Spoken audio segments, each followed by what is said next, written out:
This is group 77 and we will be presenting research paper presentation today. Our topic is study of smoothing methods for language models applied to an ad hoc information retrieval. And this is the outline of our research paper presentation today, the research paper 1, research paper 2, and we will be giving our views and the references at the end. So introduction to the problem. What is the problem exactly?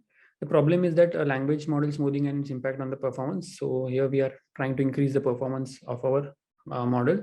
So the thing which we will be using is smoothing. Smoothing is a process of which increases the accuracy of language model through adjustments. An example is redistributing terms counts in such a way that unseen words are not assigned to 0 probability. And the retrieval models, there are various retrieval models which have been proposed throughout the years and used by various institutes and people all over the world. And the process of ranking the documents by likelihood in the query, which is the oldest method used. So the approach we will be using is we will be given a query Q and document D. Then we need to estimate a conditional probability that generates the observed Q value. And this the value of Q by C is for unseen words, and the value of Q by D is for the seen words. So the unseen words are the words which are not seen, the seen words are which are the words seen. And then this thing log P of QIC is about the IDF, which is inverse document frequency. And then it shows the usage about TF, IDF things like which we've used in the normalization stuff. Then finally, we have 3 smoothing methods. One is Jenkler-Mercer. This is based on linear interpolation, and this is the parameter lambda which we used. Then we have Dirichlet. We conduct Bayesian smoothing using Dirichlet priors for the language modeling using multinomial distribution. And in short, we use Bayesian analysis for the Dirichlet. And the last is absolute discounting. This method is used for the seen word by subtracting the constant value from it. And it is quite similar to Jenkins-Mercer smoothing method. For the experimentation, the goal was to study these 3 smoothing methods and compare them. This was done using 5 databases from TREC, and each experiment was done using 2 versions of each query, a short title version and a longer version containing whole sentences. To study the behavior of a smoothing method, it was tested with different smoothing parameter values, and to compare the methods, they compared the optimized version of each of them. And the metrics used were a non-interpolated average precision at 10 and at 20 documents. At the bottom of the slide, you can see each method and its smoothing parameters. Here you can see the results of the experiments for comparing the methods. The short queries at the top and the long queries at the bottom, and the best results are in bold. So from the table, we gather that for title queries, Dirichlet-Prior was best, and then absolute discounting, and Jelinek-Mercer performed the worst. But for longer queries, Jelinek-Mercer performed the best, then Dirichlet, and then absolute discounting. And all in all, the methods performed best on longer queries. As for the effect of smoothing, what the authors found interesting was the correlation between the effect of smoothing and the query type. So they suggest smoothing plays 2 main roles, which are the estimation role, where the goal is to improve the accuracy of the language model, and the query modeling role, where the goal is to explain the common words in a query. So since Dirichlet performed best on title queries, it suggests that it's good for the estimation role, since there are a few common words, whereas Jelinek-Mercer is good for query modeling. Lastly, the authors decided to study back-off versions of the smoothing methods. The methods we've seen are interpolation-based, where we run into the risk of common words ending up with more counts than they originally had. So the authors made back-off versions of the 3 smoothing methods, but it turns out that the back-off versions mostly resulted in worse performance, and they were more sensitive to smoothing.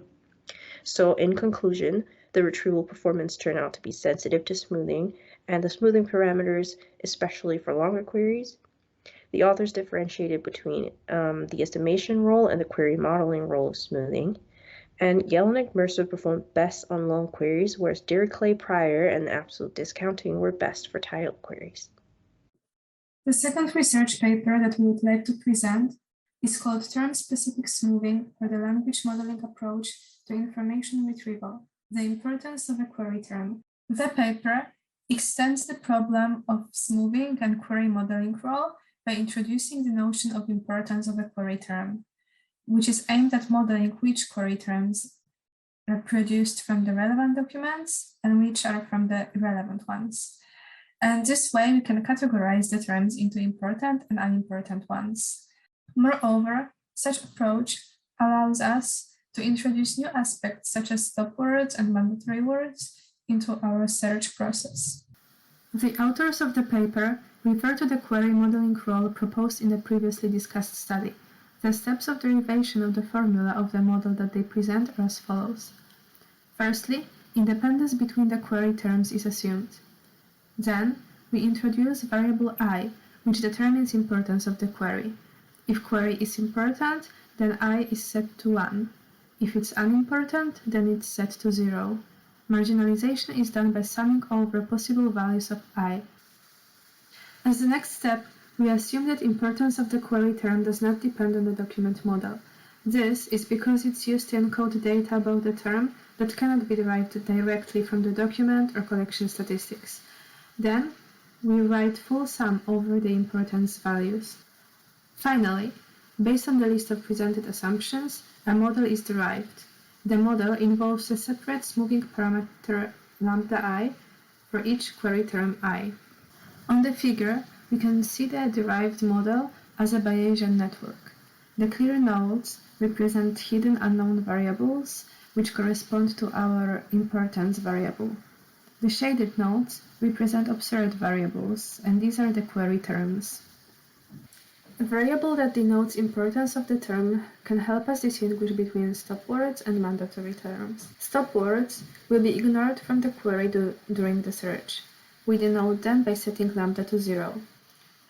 Stop words might be the words that occur frequently within the collection, and removing them will actually aim to reduce the requirements of the system, thus addressing the speed and quality trade-off.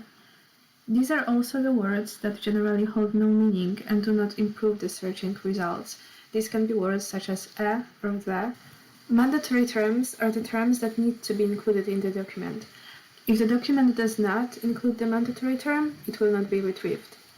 And we set mandatory terms by setting lambda to 1. According to the authors, stop words are eliminated by the system automatically, while mandatory terms can be set by the users themselves. Coming towards the coordination level ranking, the value of lambda close to 1 results in coordination level ranking. So here the idea of the whole proof is to prove that the lower values or the lower the words in the document and the query will lead towards lower ranking. Similarly, higher the words in the document and the query will lead towards higher ranking. So these are the proofs that we have been through. First one is the smoothing model. Second one, it says all about the product of weights. Third one is about rewriting the product of weights as sum of the logarithmic weights. And finally, rewriting the T of I giving D by T of P of Ti giving C as M and N. The inequality holds N unless N is greater than M. A high value of lambda is a good choice for the smaller or the short queries, whereas the lower value is more appropriate for the longer or verbose queries. Coming towards conclusion, so in this paper, it was all about information retrieval, expanded by modeling importance of the term. Here we learn about the stop words and the mandatory words. So the trade-off between search quality and the speed is taken into consideration to limit required computing resources. So it's automatically done by selecting and eliminating the stop words. In our views, all we learned about is, in the first paper, we came across the smoothing techniques, and the second paper was all about importance given to the term. In the first paper, it was all about relevant selection of the smoothing technique significantly impacts the accuracy. We learned about two main important rules of smoothing, that is estimation and query modeling rules.